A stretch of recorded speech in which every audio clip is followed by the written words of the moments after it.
Aftershock, Jamon Moore, Alex Morgan, and the rare appearance, Colin Etnire, doing it on Essential Time Saturday. Guys, 1-1 draw, Minnesota United and the San Jose Earthquakes. I feel like, look, we're going to break this down, and there's a lot to complain about. There's a lot to say, hey, some positives here. Ultimately, I felt it was the best full 90 minutes of an away game since Leagues Cup in terms of an away game and being able to go bell to bell and feel like there was something going on, at least every 5 to 10 minutes or so, where the Quakes were threatening in different ways. And, but they also had to control Reynoso. They had to deal with Pukki tonight, who was very lively. Helwani in the box as well, very active. How do you guys read the game? Let me kick it over to Colin. Let me kick it over to you first tonight to get your thoughts. You may be right that this is the best away performance for some time, but if that's true, then it's damning this team with faint praise to a certain extent. That being said, you could tell, especially the way that Luchi managed the end of the game, that he was very happy to get out of there with a draw. I think, when you're in the third to last game of the year and you're sitting in a decent position and Minnesota's below you on the table, and therefore it's a true 6-pointer, I can see that.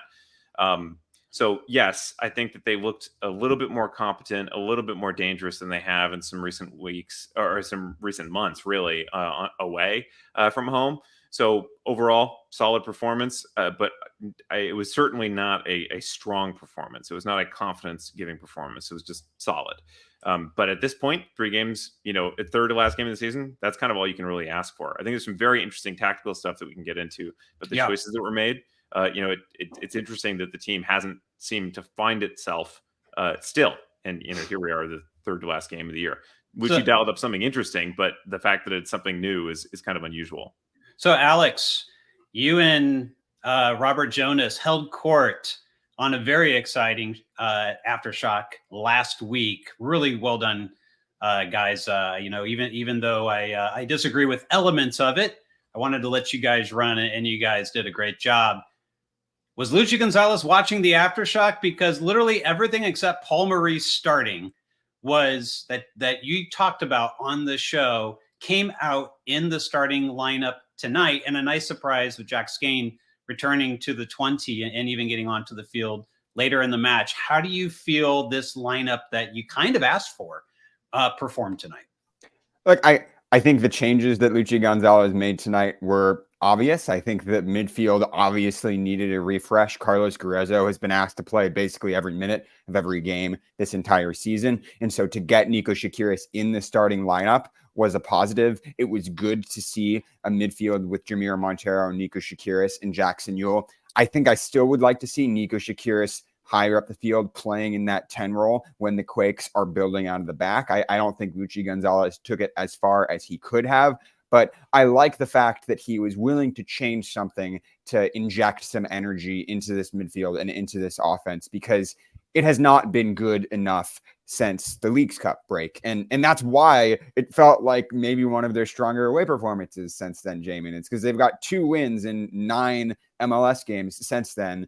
They have been, crawling to the finish line here. If they had picked up one more win anywhere along the way, they'd basically be a lock for the playoffs at this point. So they've been crawling to the finish line. And tonight, I want to give them credit. They avoided disaster. If the Quakes had lost tonight to Minnesota United, if they hadn't got that goal back, they would have been on the outside of the playoff line looking in at the end of tonight. So they avoided that precarious situation. They got the goal back, and it's probably just good enough tonight to get out of Minnesota feeling like they got away with something. Because now with the FC Dallas dropping points, with Sporting Kansas City getting pummeled, watching the rest of the results around Western Conference go their way, they're still in control of their destiny. They're still very much strong, favorites to make the playoffs if they can get a win out of these last 2 games. Yeah, it's the wild, wild west, isn't it? Because we are looking at a conference that entered the night where the difference between second place and 9th place was 5 points. To the Quakes spot, which was sitting in 8th coming into the night, it was 4 points. And that's really, really tight margins. And of course, as you mentioned, Alex, there are some, teams below them, but those teams, struggled tonight. And we'll see how the rest of the night plays out. There's still more games going on. But Colin, you were raising some interesting tactical things that you noticed.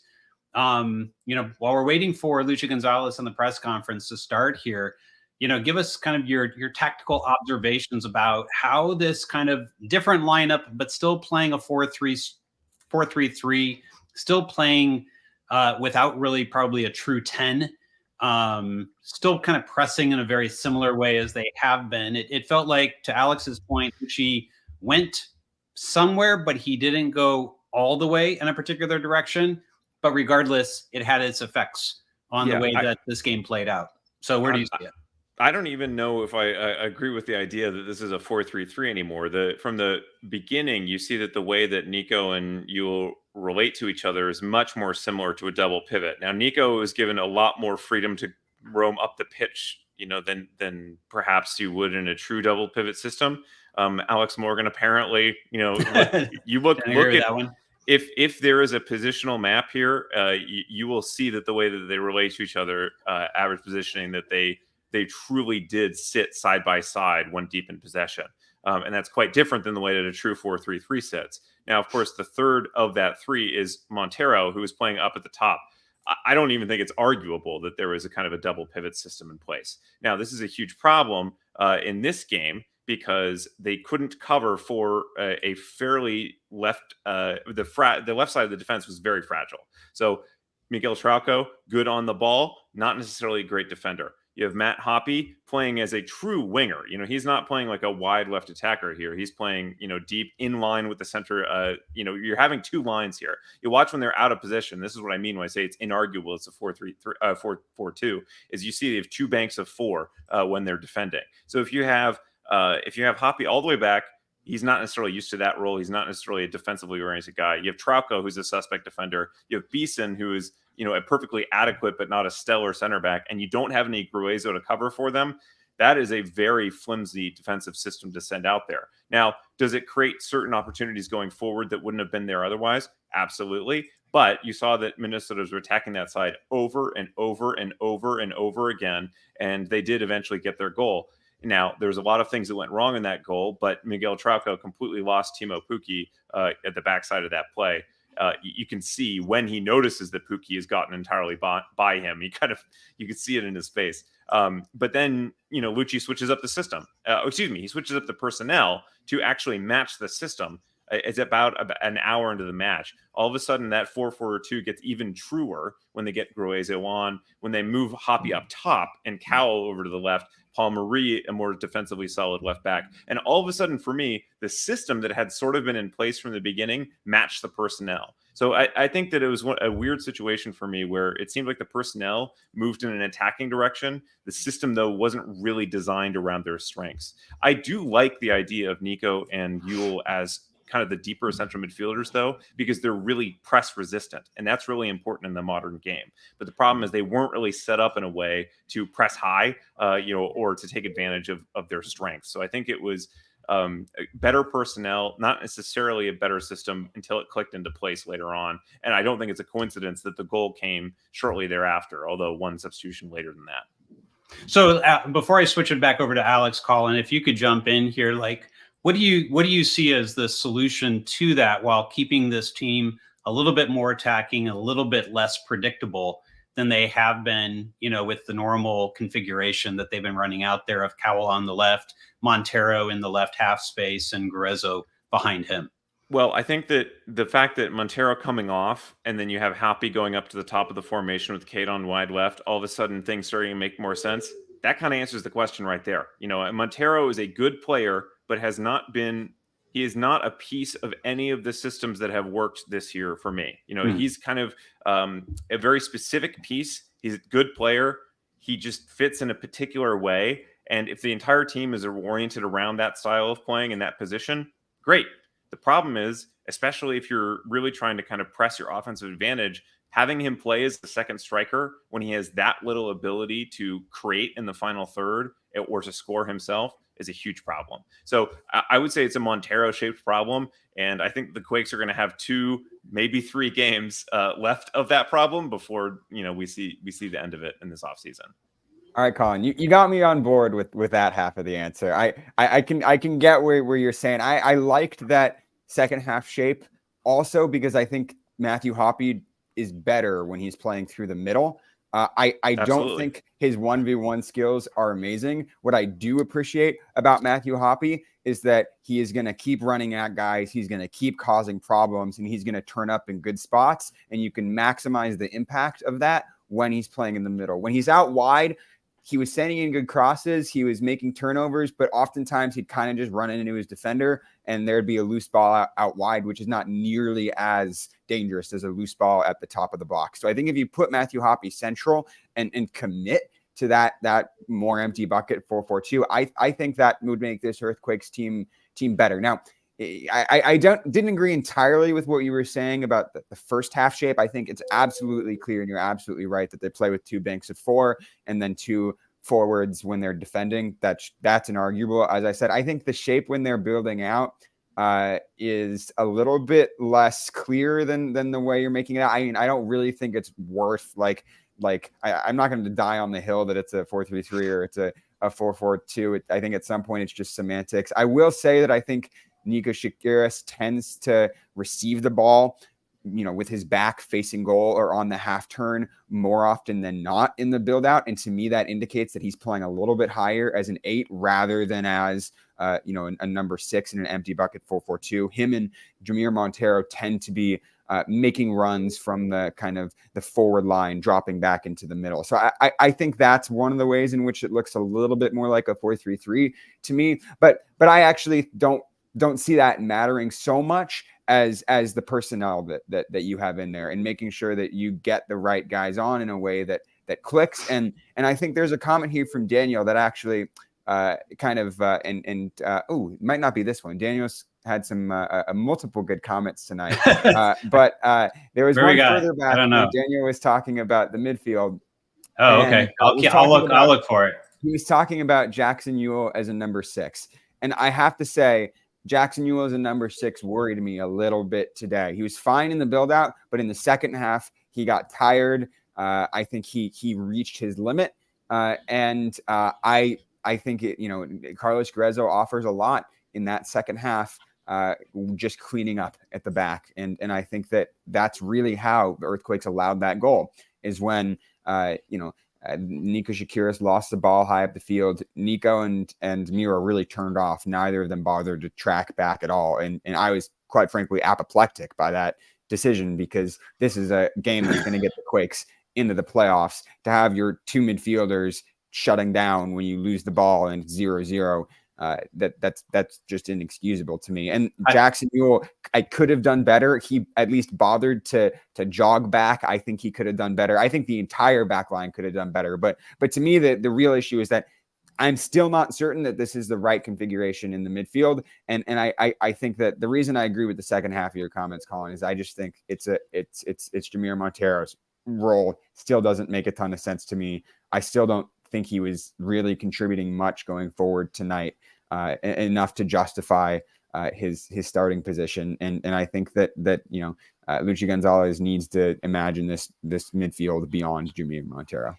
So I'm going to make a comment, but then I'm going to kick it back to you guys. And I want to follow up a little bit on what you're saying, because I think you both are making good points that are valid. But I'm going to also say that the reason Carlos Gruezo needed to sit on the bench is because he did exactly the same thing you're saying Shakiris and Ewell did in many similar situations, including the last time the Quakes played Minnesota United, where he completely switched off on that ball to Pukki over the top that Minnesota scored on. So there's a lot of similar situations that Gruezo has not been the answer there. And I actually feel like there's very little difference at the 6 right now between what Ewell provides and what Gruezo provides. Neither one of them's a destroyer. Neither one of them is going to close space all that great in zone 14. Ewell just brings a little bit better, play out of the back, a little bit more to the attack, going forward, just a little bit more than what Gruezo is able to offer right now. And look, I've given Gruezo a lot of kind of room here because, of course, he has been playing a full Bundesliga season and World Cup and other international games, and and then you're asking him to play a full MLS season. Look, the dude just needs time off. I'm happy he got some of that tonight, but I just feel like Yule offers a little bit more. And it looks like we're going to Luchi. So we're going to do that. I want to come back and I want to talk more about the left side and how to fix that. Hello, everyone. Thank you for joining us for tonight's post-game press conference following our 1-1 draw with Minnesota United FC. We'll start with a question from Alex Morgan. Hey, Luchi. Thanks for joining us tonight. It's good to speak to you. I want to ask about the midfield because you started with a new combination in the middle tonight with Jackson, Nico, and Miro in there. I want to ask what led you to that combination and the spots they were playing in, and what you thought of the way that they performed, and also the way that the midfield shape changed over the course of the game, because it did look different after you made the subs and you took Miro off and you moved Hoppy centrally. Yeah, look, the analysis was look at Minnesota, see their strengths, see the things that we feel we can hurt them. We felt with those three to start the game with Nico, Jackson, Mito, they had a good connection. And when we finished the game against Nashville, we looked at certain things during the week and we felt like let's give that some consistency, try to control the middle with some close connections, passes, sequences of passes and possession. I thought we had moments of it. First half, it's good to have a 0-0 score line. I thought we did have some moments of possession, but not enough. I thought we could have connected more and been a little more patient with the ball and our build up and then the finishing attack, ball circulation, find the weak side to get higher percentage crosses. But we still created a few chances that could have been put away. And look, I thought it was a fair game. I thought it was a pretty even game. I thought we were second half.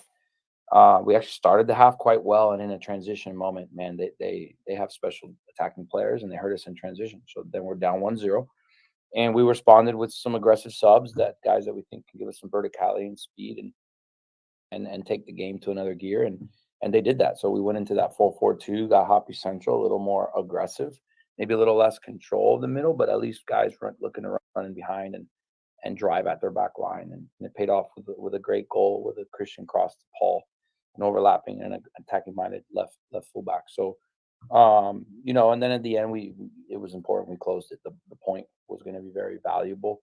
It opened up in a way where it could have even gone 3 points either way, but we were fortunate to close it and take home an important point now. And we need to now rest well and prepare against a very good Dallas team, and go from there. Next, we'll go to Jamon Moore. Unmuted. Hey, Luchi. Thanks for the time tonight. And, I think congrats on an important road point, although not 3 like you would have wanted.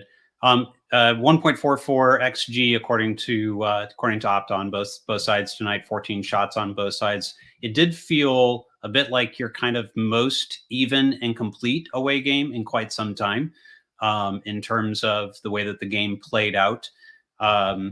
Getting Jack Skane back toward the end of the game there with the interesting move to sub him on for Jeremy Abobasi, I think, was nervy for some fans, but it's great to see Jack back. Can you talk a little bit about kind of his fitness at this point and why put him into the striker position there instead of somewhere else, and like maybe getting Hoppy up high and having him at the 10 or something like that? Thanks. Well, that's what we did. It was a 4-4-2. It was a 4-4-2 with Jack and Hoppy high.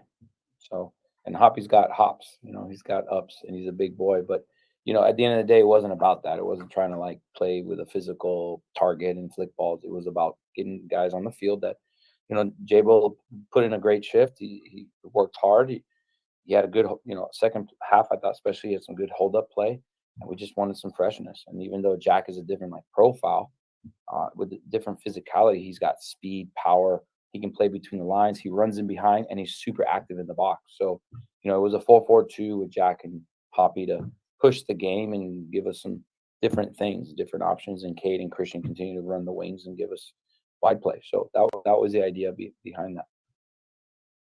Next, we'll go to Ivan. Good evening, Luchi.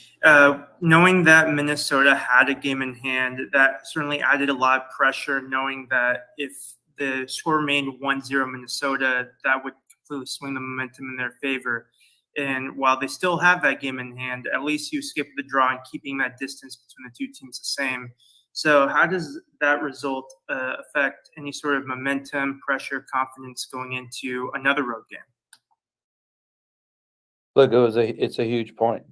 It's a huge point. We knew Minnesota were the direct competition who's going to be above or below the line. So, but you try not to overly stress that or analyze it. We were aware of it.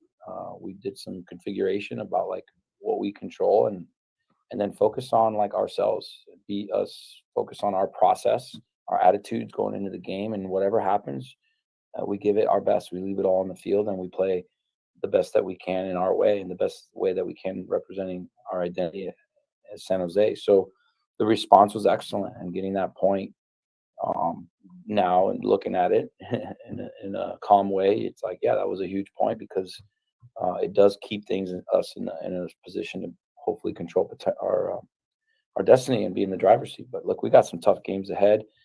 We don't. This is the point where the last thing we want to do is relax or think, depend on other results that we can't control.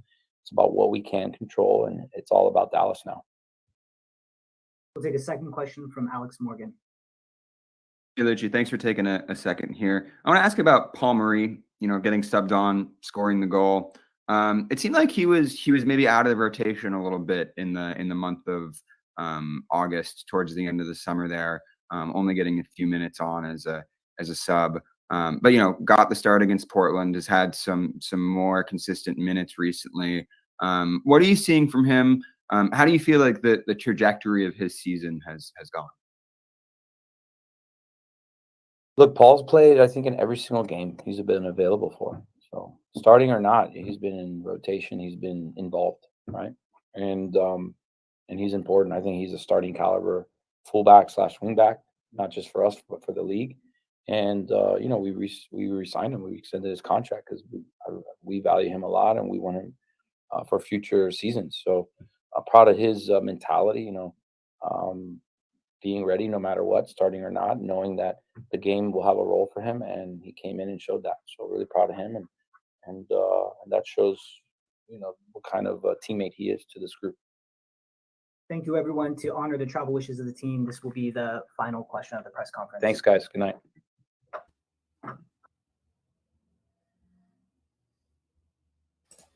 Okay, so Colin, a lot of information there, from Luchi. Kind of talked about why he made some of the choices that he made.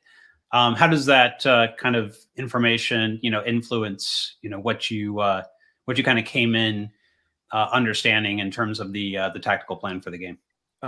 Nothing hugely surprising there, nothing stunning. But I will say he kind of, in a very subtle way, drew a hard underline to the fact that, it was before the break, before this press conference, we were talking about originally the Montero problem. And I think we all agree he's, a fairly specific player. And so if you're not fitting, it doesn't work. The problem we didn't talk about, that you started gesturing towards going into the press conference, and that Luchi kind of engaged in the first question, is the Gruezo problem. I think Carlos Gruezo has been decent, through the season. He's certainly not been terrible or anything. But when you're spending, $3-4 million on a transfer and, DP wages, and, you're bringing a guy in like that, as, a Luchi requested guy, you're hoping for a little bit more, something like what Jose Martinez has been for Philadelphia Union, or, Osvaldo Alonso was for Seattle for all those years. There's, you want a little bit more influence from that position. And Luchi suggesting his reasons for selecting the midfield, he did, and he's right. They have played those three guys together at portions. We've seen that combination come up in games. The fact that he underlined their ability to hold on to the ball, to connect, and to progress, is like, Gruezo needs to be offering the defensive dirty work. And by the way, I do disagree with you a little bit. I think he is more athletic and stronger and a little bit more rugged than Ewell is. But Luchi's very seriously underlying the things he can't do. And that's clearly the reason he dropped him. And by the way, let's not make a mistake here. It is a huge decision to drop a guy. You were talking about a team that, they have a week until their next game. It's not necessarily, completely due to burnout here. He just dropped a designated player in favor of an 18-year-old homegrown. That's a big call to make. It's it takes a lot of confidence as a manager to make that kind of call. And it just indicates that Gruezo has not been good enough yet this year. He's been fine. He's not been terrible, but he hasn't lived up to what the Quakes need him to be influential and to change the game. So I think that was the one thing about the press conference that was very revealing to me. Alex, you got two questions. What were your thoughts on how Luchi responded on those? Well, you asked the key question, Jamon, because we have the Jamir Montero problem here. We have the uncertainty about Carlos Gruezo and Jackson Ewell, but we also have Jack Skane solution, and it was good to see Jack Skane get back into this team. And it might be true that the Quakes don't actually need to move to the 4-4-2 like Colin and I have been saying, and they can just throw Jack Skane there to start at that number 10 position because he fills that role in exactly the way that Luchi Gonzalez needs him to. And, he didn't get much time on the field tonight, didn't get very many touches, but we know the energy he can bring. We know the kind of form he was on in July and in August. And he is the kind of guy who, if he can get 100% fit in these last two games, can change the season for the Earthquakes and can drag them into the playoffs because he plays with so much urgency and so much energy. And I'm going to say I was frustrated with the lack of urgency and the lack of energy in the first half. I felt it coming from Matthew Hoppe, who was running at defenders who got angry when he missed that chance. I didn't really feel it coming from any other spot on the field. When Paul Marie came on, he brought it. I'm not entirely satisfied with Luchi's answer about Paul Marie because it is true that Paul Marie was starting most games at the beginning of the season and then was essentially dropped and got maybe, 10, 15 minutes of run out for most of July and August. And so there definitely has been sort of a trajectory to Paul Marie's season. But he's the guy who can bring energy as well. And what I want to see out of these last two games is the Earthquakes to come out and seize the game and play on the front foot and establish their spot in the playoffs. And I think they took one step towards doing that tonight. I don't think it was bad tonight. I think all things considered, on the road at Minnesota, they looked pretty solid, but I still think that there was another level that they could take it to with the urgency, with the energy, with the intensity, with the pressing, and with their, reaction times. I'm glad you rearranged Jack Skane, and I wanted to talk about him in two different angles. And so each of you feel like taking whichever angle you like to on this, but he came on for Jeremy Ebobisse. It's an interesting move. Luchi explained why he did it. I felt he was really mobile, considering he came off a high ankle sprain, which is a tough injury to kind of come back from and feel like you have a lot of mobility. He looked really mobile out there compared to what we've been seeing with Jeremy Ebobisse. A couple things. First, bringing him on for Ebobisse, do you like it? You hate it? Him as a second forward with Hoppe, do you like it? You hate it? But also, is he that solution, Colin, in your opinion, to that 10 role? Or would you prefer to see more Matthew Hoppe, since he's the one who's kind of got the hot hand right now and had a couple of misses tonight, but he's getting into some good positions, you have to admit, to be able to have those chances to begin with, one in front of goal and one where he was clear on one-on-one from a diagonal angle with the keeper tonight. Jack Skane, Matthew Hoppe, the 10 position. If it's not Montero, who is it, and who's at the left wing after you make that decision? Colin, I'll go to you first. So I'm not sure I followed exactly what your two angles were there. But if I can pick apart the first explicit question, which was, do I like Jeremy Ebobisse coming off for Jack Skane? And the answer is no, I hate it, actually. The second question but that is a very different question than do I like Jack Skane at the 10? I actually do. And so I'll do my best to explain both if I can. And let's just, acknowledge there is a loud but I think, relatively small portion of the commentariat that just absolutely hates Jeremy Ebobisse because apparently he needs to score 20 goals every single year. I will use the formulation we frequently hear on social media: learn ball. Learn ball. Jeremy Ebobisse is an excellent back-to-goal striker. He's laid off 2 what absolutely should have been assists in recent weeks. 1 to Hoppy tonight, 1 to Montero recently. He actually wins aerial balls. He screens with his body really well. He combines with other guys, and it's not like he's missing a ton of shots and goals here. If he was taking wild shots, if he was incredibly wasteful in front of goal, that's one thing. He's just not getting any service. Jabo is not the problem with this team.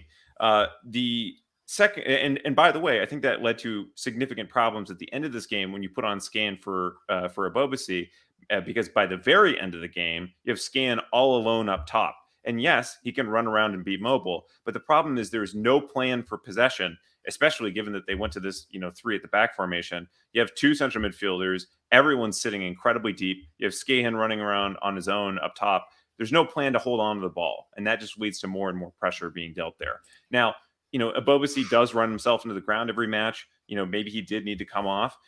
So I can understand that. The other thing, though, is Hoppy isn't a 9 precisely either. I mean, I'm sure he's can do it. There's actually a comment that explicitly references this fact, that he's explained that he would rather not play a 9 in this system because it requires the way that the kind of play that Jeremy Ebobisse is doing in the 4-3-3. In the 4-3-3, different than in a 4-4-2. In the system that he's playing, he does not want to play as a lone striker or as a the leading of the line striker. He would much play underneath a guy like Jeremy Ebobisse rather than play the Ebobisse role. So because that's not his game. Hoppy wants to have his face towards goal. And he's an opportunistic finisher. Ebobisse is very comfortable with his back to goal. There's very different roles. So there's only one guy for my measure in this roster who's a competent back to goal striker, and that's Jeremy Ebobisse. There's no other replacement. In terms of a 10, I would think that Matthew Hoppy is actually a good example of a very good second striker, and I like that look in a 4-4-2 if that's what it is. If it's a 4-3-3, I like Jack Skahan at the 10 because he's vertical. He actually works the ball vertically up the field, and I think that is a good thing to combine with. Jamiro is just not offering kind of enough of either type of thing for me to be the right guy for that role. But again, brighter minds than me on that sideline. Hopefully they can conjure up a system that works with those things. But fans who think that Ebobisse is the problem, learn ball seriously. Yeah, Alex, let me let me throw something out there about Ebobisse. So in 2021 for the Quakes, he was averaging 2.95 shots per game. In 2022, 3.12. This year, 1.75. That's a huge drop off. I don't think that's a Jeremy Ebobisse problem. I think that's they don't have the players to get him the ball in the right configuration problem. That's my opinion. What's yours? Yeah, I mean, I think that's right. Jeremy scored 9 goals this season, has 3 assists, should have had 4 assists with that Matthew Hoppy chance tonight. He's not getting service. I mean, the bottom line is that this is an issue with the Quakes not having a guy in the number 10 position who is connecting passes and playing quickly on the counterattack and finding the forwards. I think Jeremy Ebobisse and Christian Espinosa are the last 2 guys that you can blame for the Earthquakes this season. Maybe behind Daniel in goal, who covered himself in glory again tonight and reminded us all why I think he is one of the best goalkeepers in Major League Soccer. But Danielle aside, I mean, Jeremy Ebobisse and Christian Espinosa have been carrying the team on their back this season. Let's be very clear about that. Christian Espinosa did it again tonight, almost single-handedly, carrying the team to that draw, beating like 3 guys in the build-up to that equalizer there. And look, the Earthquakes, let's be real, they're not a high-scoring team. They have 37 goals so far this season. That is the 3rd lowest in the Western Conference. Only FC Dallas and the Colorado Rapids have scored fewer goals this season. And not many teams in the Eastern Conference have scored fewer goals either. They've been lacking goals from the left side. They've been lacking goals from the number 10 position. They've been lacking goals from elsewhere on the field. They've been lacking goals everywhere except for the number 9 in right wing position tonight. So that's clearly not the problem. I think we've already identified what the problem is, and we've been talking about it ad nauseum on this show for the last month, is trying to figure out how to make this midfield work. But it's not Jeremy Ebobisi's fault. And look, they also have another number 9. They got Ayo Akinola, who I actually think can play good hold up, Colin. If there's anything about what you said that I disagree with, it's that I think Ayo Akinola can also offer decent hold up play in that number 9 position. But there's a reason that it's Jeremy starting and not Ayo, and that's because Jeremy is the more clinical player who will do more with a really tough hand that he's been dealt. So Martin's saying, if we agree that Jeremy Ebobisi isn't getting the service, what can you do to reshape the midfield? I think that's what we've been talking about. What we've been talking about for really the last few episodes is how to reshape this midfield. I can't remember, Alex. Did we get a clear answer from you? Who would you like to see instead of Montero at this point? Now that Jack Skane is coming back into health, do you want to see Hoppy start there? Do you want to see Skane start there? And let's assume that the other can sub in. Who would you start though? I think the answer is Skane at this point. I think that I trust Luchi Gonzalez enough. And I trust the system enough that I would want the Quakes to stick with what's a little more familiar to them in these last 2 games of the season. Put Skane in that number 10 position, he can do. And I am so comfortable, if it's not working at the 60th minute, for Luchi Gonzalez to throw on Matthew Hoppy and go to the 4-4-2. I think that's the way that he's got to approach these last 2 games. Is you got Skane starting if he's fit, and then throwing Matthew Hoppy in if it's. You can start Matthew Hoppy on the left wing, but again, I like him better centrally. I think he might make more of an impact as an early second half substitute, or even a halftime substitute at the number the false forward, the second forward position. If it's not working in the first half with Cade Cowell, I would just say get him out at halftime and bring in Matthew Hoppy. I think that we've seen it happen a couple of times now where the Quakes go into the half scoreless and then allow an early goal in the second half, and I think they can prevent that by bringing on guys like Hoppy a little earlier in the match in order to proactively make that change rather than reactively try to chase the game. Yeah, I like this point from Nestor. I texted someone. I texted someone about this earlier this week, going, my biggest problem with Jeremy is that I need him to make near post runs on the right. Last week, Montero, look, we've been complaining about Montero a bit, but let's talk about what happened last week. He's the one who drug the defenders forward and moved the line back to create the space for the ball to Matthew Hoppy last week that allowed Hoppy to be able to get that finish. That is something that Ebobisi, and I've said it multiple times on this show, does not do. It bothers me quite a bit, because I would like to see him make the runs and commit to the runs. But here's why he doesn't. It's because he's left-footed. He does not have the confidence that he can make a near post run on the right and be able to get a right-footed foot, and be able to direct it back on goal. I get it, but I need him to make the runs anyway, because it does open up that type of space that it opened up for Hoppy last week. And tonight, you saw a couple situations where it kind of almost happened again, where the line had dropped enough. There was enough people like pushing forward. And there was, I think someone toward the at the top of the box, I can't remember who ended up on the shot, but someone kind of arrived a bit late and that ball almost runs across again. And you almost have the exact same situation. I do feel that if you're going to get the most out of Jeremy Ebobisi, he has to get much better service from the left side so that he can get a left foot on it. If he is your striker, and I'm okay with that. He scored 17 goals last year. 15 of them, were not penalties. He has the ability to do that. It would be the same thing if all the service was coming on the left to Chris Wondolowski. Wondolowski, if all the service only came from the left and didn't come from the right, Wondolowski would have had the exact same problem. You have to let that ball run across your body, and you have to be able to hit it with the right foot. This is a massive problem. That's why they got to solve it either at the 10 or they have to solve it at the left wing. But it has to happen on the left side. Someone on the left has to give Ebobisi service to get onto the left foot. So I really love that comment, from Nestor there. Any thoughts from you guys? By the way, first of all, if that is the complaint that we have about Jeremy Ebobisi, and I think it is a very accurate tactical observation, I think that underlines how he's not the problem with the overall system here. But Yeah. the second thing I want to mention is, because I just looked it up, Jeremy Bobasi is a top 10 XG player this year. And I think that this is the thing. People are assuming that somehow he's a dreadful striker that isn't productive in the league. Like, he's in the top 20 of the league this year. He's actually higher than Christian Espinosa, if anything.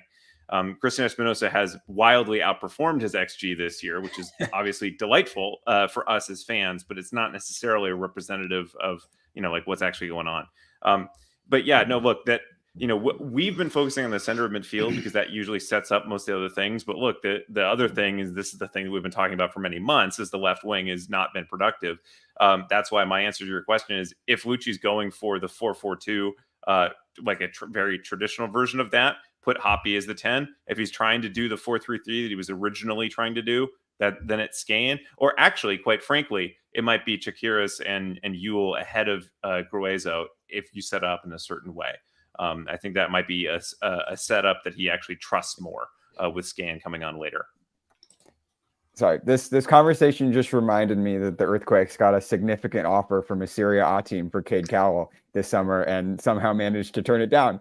And now I'm spiraling a little bit. Significant. Because yeah, the San Jose Earthquakes could have moved Cade Cowell and cleared room on their books for a top-level DP left winger next season, and they did not do that. And now they're stuck in the awkward position that they've been stuck in for the last year and a half, where they have Cade Cowell, they have Benji Gacanovic, they already have Matthew Hoppy as well. They have three guys who can play there, and none of whom can whip in a really good left-footed cross. And maybe it's Paul Murray. I'm seeing a comment in here about how Paul Murray, could play left wing. Maybe that's worth a shot. But I think the real answer is they need to go in the transfer market and sign a top level left winger and number 10. Well, certainly, and we've been saying that for many months. But on the first part of your question, I actually have a question right back for you.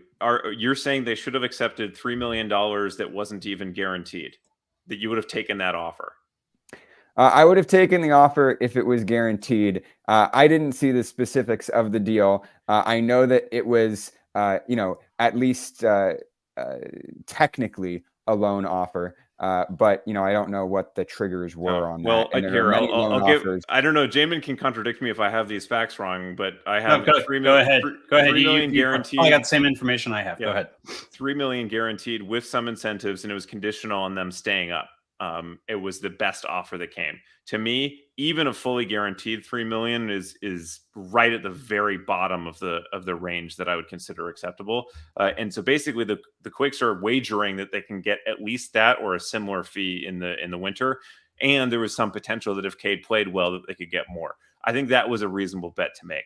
Now, believe me, the club is not above criticism for failing to sell a player. Their failure to accept the Kikanovic offer of $1.5 million at the beginning of the year is, that is a black mark on the front office. But for me, turning down $3 million that was conditional is not necessarily a horrible decision. Well, see, they're kicking the can down the road, and now it means they're dependent on moving him over the offseason. And let me tell you, he did not cover himself in glory again tonight. He had a sitter 6 yards out that he managed to sky at the top of the box, and that's the finishing issues that the Quakes have from the left wing. They're not going away. As much as he missed a sitter too, we can hope and pray that somehow the ball will find its way into the back of the net. It has yet to do that this season.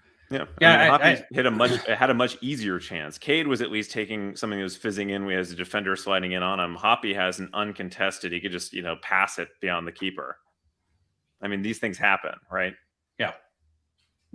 No, I agree. I mean, it is true that Matthew Hoppy has scored 2 goals in the last 2 games, and Cade Cowell has not. So I would say, on the whole, Matthew Hoppy has been much more clinical than Cade has managed to be so far this season. And I don't think it's worth making a direct comparison. But if you have to choose who's starting right now, I would choose Matthew Hoppy, just because he's the thing I appreciate about Matthew Hoppy, and I said this before, is that he is willing to chase the second and the third balls. And I think that's sometimes a contrast to Cade, who I feel like can lose the ball and then put his head down. And I feel like Cade, maybe because he's been in that situation now for 1.5 to 2 years, has kind of formed like bad patterns or bad habits. And Matthew Hoppy is still, I think, so fresh and bullish that he hasn't learned to do that yet. He hasn't kind of got that maybe mental block in his head at this point. So that's the positive for Matthew Hoppe, I'd say. So let me put this, out there in terms of Hoppe. So if you take off Montero, you have to be able to press with a second player in the 4-4-2. And I hate the 4-3-3, so I don't even want to talk about it. When they've run that this year, it's looked like a disaster. So for that second player up top, along with the Bobasi, is Hoppe someone that you think can handle those types of pressing duties given his work rate? He certainly doesn't have the same pace, but can he do it with his work rate? Are you okay with putting Hoppe up top to be able to press with if you have to take Montero off? Or do you use Skane as your 10 and have him go up because you like the way that Skane moves and his mobility and his ability to chase? Who do you think is the better presser? Well, so this is I don't accept the premise of the question. This Okay. is a leading question here, which what's the premise? So the premise here is that it's important to have somebody who's, where pressing is like an important attribute for this role to have. The way the system has been set up lately, you look at the way they played today, they were not pressing very hard at all. Montero was pressing individually, but it was actually shocking to me. You look at everyone else on the field, Montero was running down the center back. Wingers aren't pressing, center mids, the line of engagement is quite low. If you're going to be a pressing team, you have to press as 11, right? You cannot press individually. It's a disaster. That's how you get caught out, right? That's why what informs my views is and I've been saying this for a long time too. This team has to, or Luchi, actually, I was about to say this team. Luchi has to decide what kind of team he has. Does he have a counterattacking team where he's going to sit back, absorb pressure, and counter? Or does he have a team that he really does want to be on the front foot and press? If he wants to really set up in a way that is going to be front foot pressing, first of all, I don't think it's going to work very well in this particular context, in this particular season.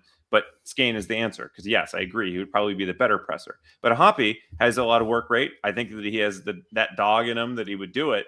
But I think that the system they've set up really hasn't required full 11 pressing. This isn't what you see out of Liverpool. This isn't what you see out of Tottenham now under Ange. Like this is definitely not that. So I don't really accept the premise on that grounds alone. But that's why Montero has looked so out of place in this team, is that he's never been a part of a team that is pressing as 11. I'll accept the premise, Colin, only because I think that Jack Skane single-handedly pressing has worked for the Earthquakes, at times of the season, and that they don't need two wingers who are jumping the gun every time, or Jeremy Ebobisse trying to hop the center back when you have Jack Skane running everyone down single-handedly. You saw the way it worked in the Cali Classico. You saw the way it worked in the subsequent games. Jack Skane, I think, alone can create dangerous turnovers and be the trigger for that press and be the trigger for those transition moments. And so I think the answer is just Jack Skane. And you're right. If they decide they want to bunker and attack on the counterattack, then I think you play Matthew Hoppe, because I think that Matthew Hoppe, has probably got more legs and is more comfortable, on those breakaway situations with the ball in space out wide. But that's not something that I think Luchi Gonzalez has really settled on. We saw the Quakes do that a couple times earlier this season, where they played with Espinosa in a really high position looking to counterattack, but he hasn't brought that out since maybe July. So tonight, he didn't have to work as hard as he has in other games, but Danielle, with that save on Teemu Pukki, replays were showing that it was pretty darn close. I think he's off. You have to admit that was a pretty good save, and it will count against that goals minus XG. That'll make him look a little bit better. Colin, we haven't got to talk to you quite as much about this. What are you seeing with Danielle right now? The stats kind of have him as a top 3 keeper in MLS. We kind of projected that could be the case before the season. Where are you putting him right now in terms of other keepers on the top of the league? Yeah, you're underselling it. I think that on a per game basis, unless it got dramatically worse in the last game, I'll have to check it. Right? But yeah, you did send this on to. I sent this to my good friend Matt Doyle. Matt Doyle, yeah, who lives right next to me here in New York City. But yeah, I mean, he's having a special season, and he's masking a lot of frailties of this team. You know, he's if you look at it, this is again circa 2 weeks ago, and again, I'm going to check to see if this is still true. He was having a top 10 season of all time in post shot, goals expected prevented.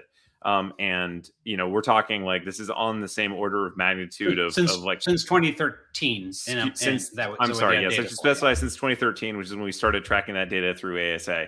Right. But we're talking like a very, very serious, like a very, very good season. The Quakes, wouldn't be anywhere near where they are without Danielle playing the way he has, and he hasn't been bad with his feet either. I mean, he's not necessarily an elite ball distributor, but he's been perfectly fine. So therefore, like the one potential concern you had on that side, it hasn't revealed itself to be too big of an issue. And he hasn't made any like glaring mistakes either. He's playing just a magnificent season, and he's covering up for a lot of fragilities. I mean, I think I've made it clear. Actually, I haven't published it because I have too much on my day job. But the off-season wish list, he needs another center back in front of him who's going to pair with Rodriguez because there's been a kind of a turnstile there on the other side of like who the guy is, and I like Tanner Beeson well enough, but if he had a really good center back pairing, I think that would shield him a bit more. There we go. We get to see the standings as we go. Live standings, guys. Sorry. Go ahead and finish your thought, Colin. Let's talk playoffs. No. I'm just saying, like, if the goal scoring problems that the Quakes have are the ones that we've been focusing on kind of more deeply, because I think we all know that they're right on the edge of oblivion if they don't get a little bit more offense going. But I think those things are relatively easy to fix in the off season. Like they're not easy, but they're clear. They're clear what they are to fix. Defensively, though, this is a fragile team too that's being held together with paste and tape by Danielle. I think that a new center back would probably help that a bit, and then obviously the offensive end, takes a little pressure off too. Can I jump in here briefly because my offseason wish list is not that the Earthquakes get a center back to sit in front of Danielle. My number one wish is that the Earthquakes sell Danielle to a Bundesliga, La Liga, or Serie A team for $5 million plus, and then go find another player out of the Brazilian league or something, and then go find another good goalkeeper.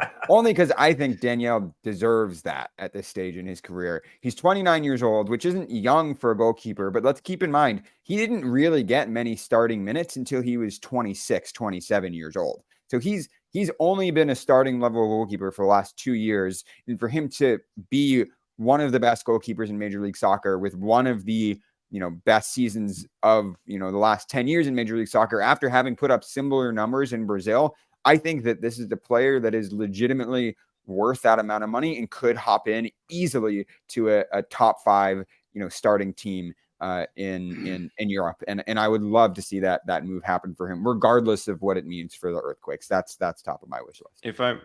Jamon, do you have some of your Gregory Cohn? The answer to that is yes, you did. It's on the website from the preseason. Sorry, Colin, go ahead. And it's very much borne out. His goal preventions there are massively more than what you would get if they'd spent a similar amount of money on a striker.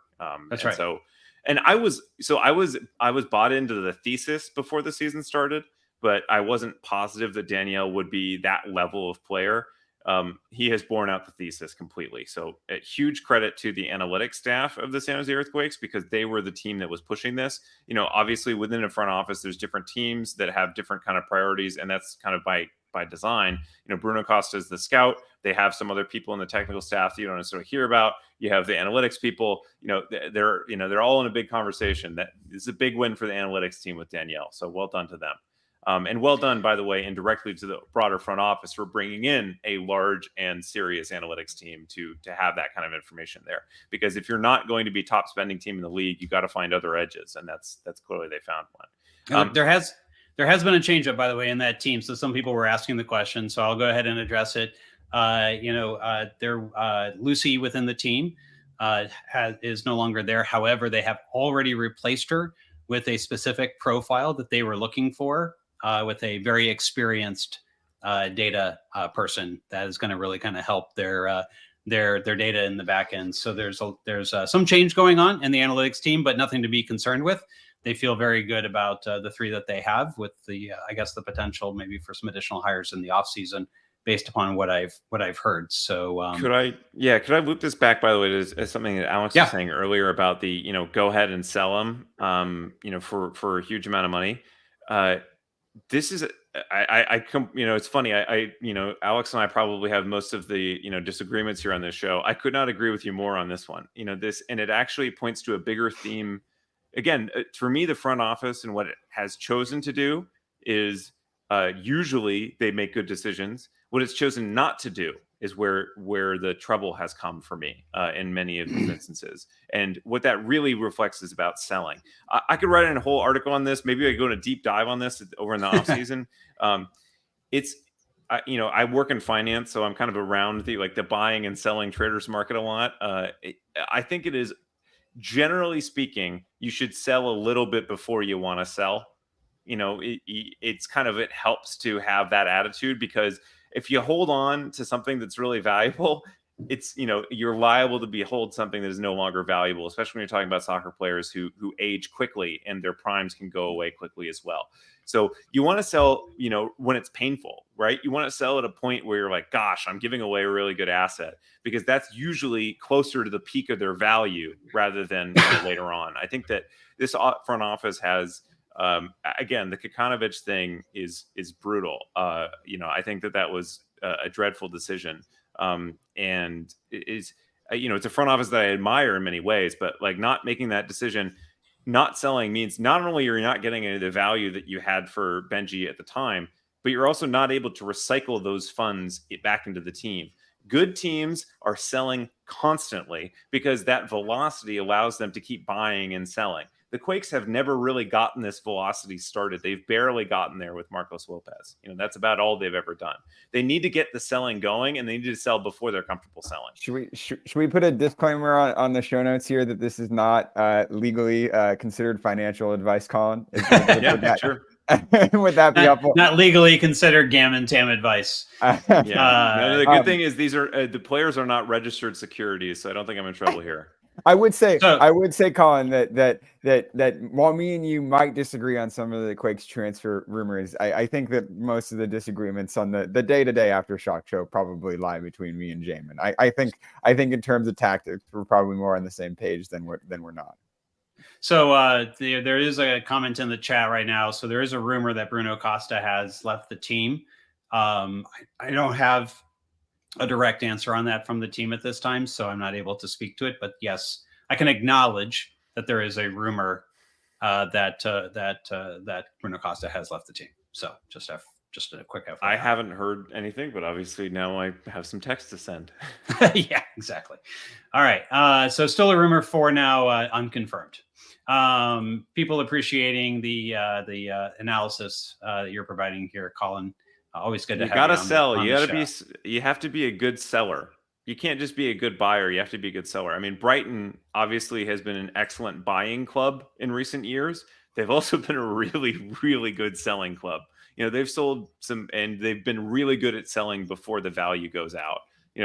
Mark Cucurella selling for £50 million and then turning out to not be that good. To me, that's just absolutely brilliant work from Brighton. They're selling at the peak value, and that's when you want to do it. Hey, but it's nothing. Brighton's very, very good at this. Nothing compared to the work that Matias Almeida has been able to do in Athens and recently beat Brighton in the Europa League, Colin. That is true. Yes. Well, Brighton also got beat 6-1 today by, Villas. So, I'm not sure how big of an accomplishment Villas not bad at the moment.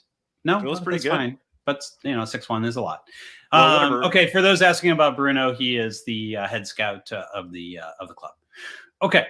So let's look at the playoff line here. Portland currently, I assume this is still live. Let me just refresh to be safe that we've got the right. So Portland losing 2-3, Vancouver tied 1-1. By the way, Portland is losing, I believe that's to the Galaxy. Yes, the Galaxy 3-2. And I think Vancouver is tied with DC United, if I caught that correct. So this is where things look today. I'll have to say my simulation is unsure where to draw the playoff line as of right now. everyone that I've seen has been putting it out there that is likely to be at 44 points. There's good reason for that. If FC Dallas just wins one more game, could even be against the Earthquakes next week, then that line starts to potentially move up. But at the same time, it also has projected with the same level of confidence that the line could be as low as 41. So anywhere between 41 and 44 at this point, unlikely to be higher than that. And there's a good reason. This mid-table is just not getting results. At the end of the day, the mid-table is acting exactly like a mid-table, and it is up and it is down. A lot of draws, not a lot of wins. Right now, Vancouver holds the tiebreaker over the Quakes with 11 wins versus San Jose's 10. So that's the cost of not getting 3 points on a night like tonight. You would hope that San Jose will finish this off on decision day and at least get to 11. If they do, and the number of points stay the same, then of course the Quakes will tie with Portland on those points. But more than likely, if the points are going to stay the same, Portland's going to be adding another win, so that's going to go to 12 and 10. So they don't really have the right tiebreaker scenario with the Vancouver, with a Portland. It's feeling like 8 or 9. A lot of this dependent upon the outcome against FC Dallas next week. I think the Quakes are fairly solidly above the playoff line right now, just in terms of 9th or higher, because as you can see, Sporting Kansas City and Minnesota are 4 points behind the Earthquakes at this point. That means they need to, probably almost win out to be able to do that. Minnesota's got a game in hand, so maybe a little bit less so there. But, the mid-table being the mid-table, 41 to 44 points. Alex, what are your thoughts? You're shaking your head here. Look, I think you're overthinking a little bit. I don't think the Earthquakes are in anything yet. And I think all they need is one win from these last 2 games, and that'll put them in. If the Earthquakes can get one win, they'll be in the playoffs. You can wash your hands of it. They beat FC Dallas. They're in, clearly. They beat Austin on the final day. They're in. Maybe it would be enough if they get 2 draws, but I don't think it's a good strategy to plan for that. If the Earthquakes win one of these 2 games, they're in the playoffs. And that's what I mean when I say avoided disaster tonight. They avoided disaster tonight because if you lose, then that might not even have been true. But all they need is one win, and that's the takeaway here. And they should be able to get one win. And it would be a really remarkable and catastrophic capitulation if they don't get that. Because if they don't get one win, that would mean they get 2 wins out of their last 11 games of the season post Leagues Cup. That's a Matias Almeida, level capitulation towards the end of the season there. Matias Almeida lost 7 games going into the very end here, so at least the Quakes are drawing their way toward the finish line. That does not reassure me at all, Jamin. I'm sorry. I'm just saying it's not Matias Almeida level. It's a level above Matias Almeida. Not a good level, but a level above Matias at least. Colin, what are your thoughts? We get a little bit of complimentary words for Matias from Alex and a little bit of insult too, just to balance it out. Look, the table machinations are interesting to people like you, Jamon, who are interested in modeling such things and being predictive. They're interesting to fans from who are anxious, and this is how we resolve our anxieties. But what it really matters is for the team is just, does it change the way they play in any of the remaining games? With FC Dallas, I actually don't think that yes, obviously they can slip below them, but there's really no reason not to go for the 3 against FC Dallas because, it is a 6-pointer in a way, but even if Dallas passes San Jose, that's not really the problem. The problem is if somebody below Dallas, passes San Jose. But I think that Luchi might see it slightly differently and might say, look, if I get 2 points in these remaining games, I'm probably good. And he's probably right, by the way. So I think that they could be quite conservative. And I think it depends on what the disparity is between Austin and San Jose in that final weekend for how they play it out. So I think that that's the thing I'm kind of tracking is, are they in a situation where Luchi's going to play for the draw? But I think that you just go for it in Dallas. And, if you lose, so be it.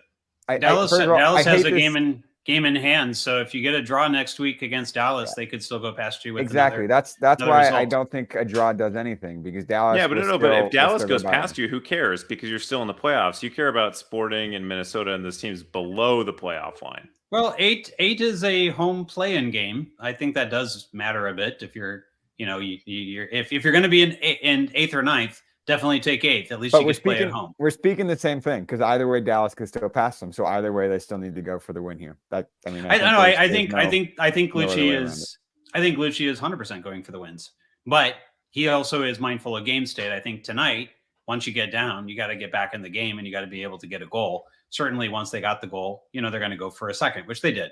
I don't think that there's any we're going for the draw until you get to 2 minutes left in stoppage time and it's tied. At that point, you wrap up the point and you walk away for the most part. But certainly I think they're going to go for it on these next 2 games, particularly Austin at home. But it makes sense to go for it against Dallas. That's a team that can catch you and can take a home game away from you. So certainly you want to try to end the season. Austin, you'll notice, not even in the vicinity here. It's questionable that they will even have anything. Damon, you just have to scroll. You just have to scroll down. 35 points. They're on 35 points. So there you go. 35 points. They're not catching the Quakes. Not going to happen. I'm just going to say that is 100% the case. They're not going to win necessarily their next 2 games and suddenly be challenging for that last playoff spot. So I'll just say it flatly. These teams are all beating each other up right now, and that's pretty much what's going on. And hopefully you catch an unmotivated Austin team on the last game of the season, and if you can get 3 points and then get another 3 points, the upside at this point, you could end up in 5th or 6th. Yeah, if you can get 6 points to end the season. Alex, you're laughing, but you can. Yeah, that's very clearly the way it looks. What was ridiculous to me is that the Quakes could have ended up in 4th place or 10th place based 100%. On the results tonight, which is absolutely wild to me. And it just speaks to how tight this Western Conference is and how much these last 2 games matter. And we've kind of talked ad nauseum about how the midfield looks tonight, and what Luchi can do in these last 2 games to change things. But there's a certain element of luck involved, and when you have a playoff format like this, you get some wild, wonky, crazy results because everybody's trying to get over the line. I think it's the most stressful way possible to organize a soccer league is to draw these lines in the playoffs. And that's why we're MLS fans, guys, is because we get to enjoy 2 weeks of tedious simulations. All right. So those of you who are on, you're probably already patrons, but just in case you're not, check out our Patreon, quakesepicenter.com/Patreon. As Colin has indicated, we're very, very busy. We've not been able to do a lot of writing this season. So if you like us, and then if we do write in the off season, you'll get early access to the articles. Definitely sign up for $2 a month if you can afford that. If you have the ability to do $5 a month, you can get into our Slack. A lot of great conversations going there all week long, including things like the rumors around Bruno Acosta and some of the other situations that people want to comment on and raise.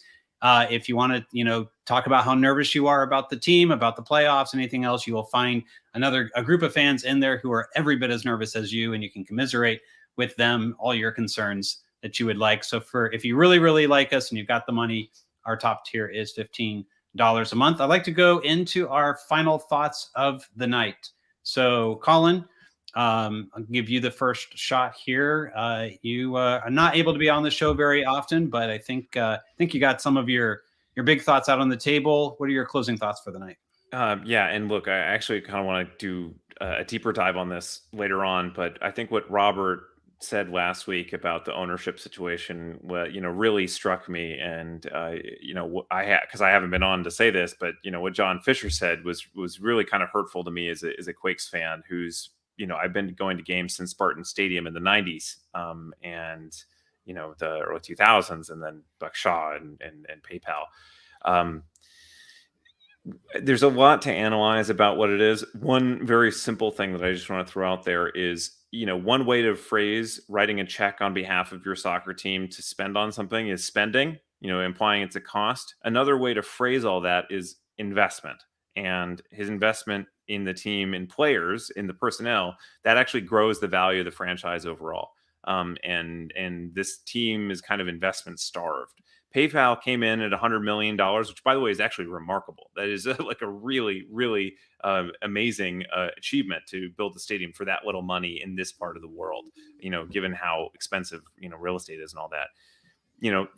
could he have invested twice that or 5 times that? Probably, yeah. And it would have gotten a different result and would have set up a franchise differently. You can't blame other people for the lack of investment. We know the cash is coming out of your pocket, but I assure you there are financial institutions that are happy to lend you or provide some kind of arrangement if you're worried about the cash flow, given that your asset is continuously increasing in value. Anyway, that being said, I think that this team is heading in the right direction. As an organization in the big picture, meaning I think that Luchi was a good hire and has improved on Almeida. I think that Leach and his front office has improved on Fioranelli. However, we're getting into a year when the patience that we have with those things is going to be a little bit less. They make the playoffs here in Luchi year 1. I think it's a reasonable achievement. But there's clearly they have their work cut out for them to do greater on. So I just wanted to kind of put out to a bigger picture here. I think that this is a good year 1 for Luchi and year 2 for Chris Leach.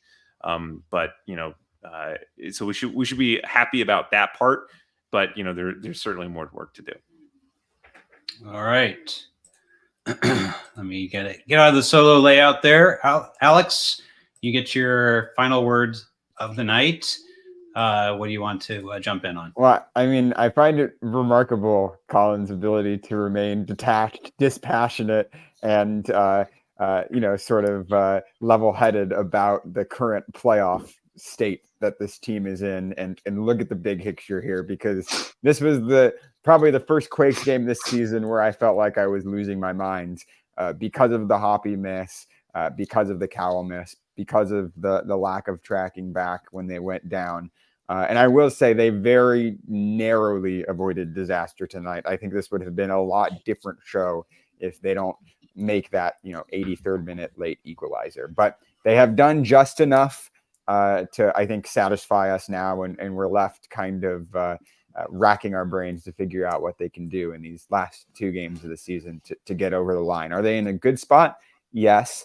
Are they still causing all of the Quakes community a bunch of dread and worry? Yes. So I think that's going to continue right down to the wire. Knowing this organization and the way that things have gone for them for the last 9 years, nothing's going to come easy. And I think we have to continue to expect a nail biter heading into these last two game weeks of the season.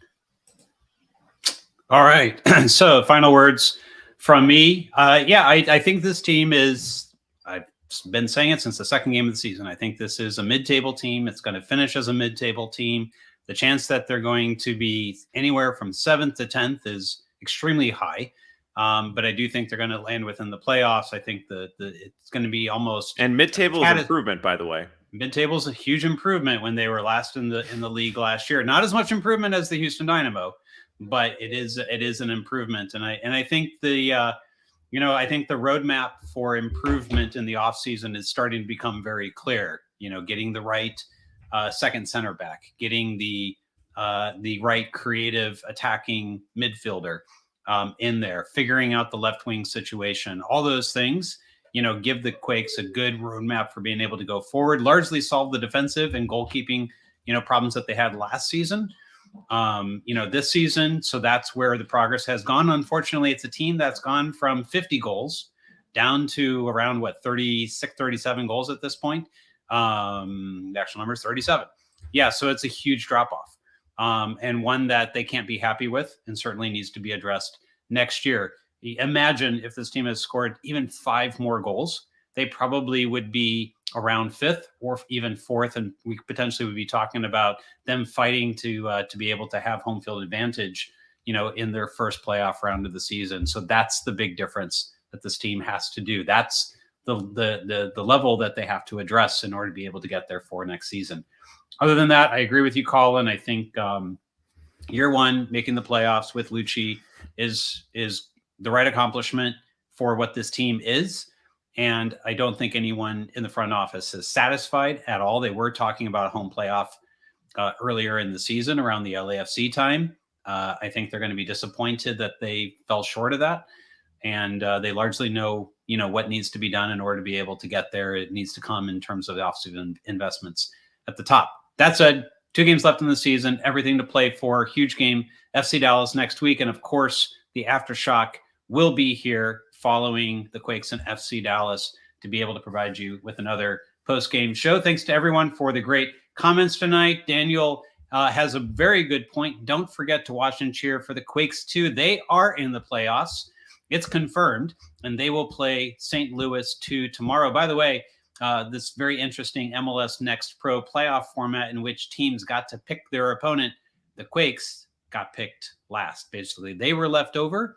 The two teams that took opponents didn't want to play them. So it's a kind of an interesting thing. And well, you know, one of the teams has already paid the price for picking the wrong opponent. But definitely check out the Quakes 2 tomorrow. I'm pretty sure that game will be on Apple TV. And we look forward to seeing everyone again next week on the Aftershock. Take care, everyone. Have a good night.